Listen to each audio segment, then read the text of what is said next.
তার মূল কারণ হচ্ছে পশ্চিমবঙ্গে আইন শৃঙ্খলার অবনতি। পুলিশ প্রশাসন পশ্চিমবাংলার এই জেহাদি সরকারকে সামলাতে পারছে না, পুলিশকেও মানছে না।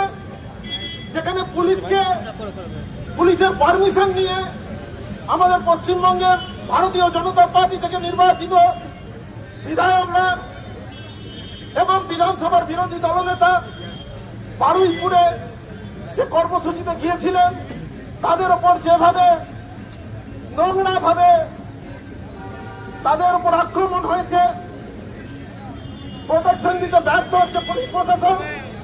তাই আমরা সারা রাজ্য জুড়ে আজকে এই কর্মসূচি করছি। বর্তমানের মধ্যেও আমরা কার্জন গেটে করছি, কিন্তু আমাদের এই কর্মসূচি, এই আন্দোলন আমাদের জারি থাকবে পশ্চিমবঙ্গের সরকারকে উৎখাত না করা পর্যন্ত। আমরা জনগণের সঙ্গে, জনগণের সাথে, জনগণের মতামতে চলি। আমরা জানি এখানে আমরা পথ অবরোধ করার জন্য জনগণের অসুবিধা হচ্ছে, তাই আমরা পথ অবরোধ এই মুহূর্তে তুলে দিচ্ছি। কিন্তু মনে রাখতে হবে যে আমাদের আন্দোলন আগামী দিনে আরো বৃহৎ আকার ধারণ করবে এবং বর্তমান শহরে আমরা আগামী দিনে এই আইন শৃঙ্খলা অবনতির প্রতিবাদে এসপি অফিস ঘেরাও করব এবং ডিএম অফিস ঘেরাও করব এবং আগামী দিনে পশ্চিমবঙ্গ থেকে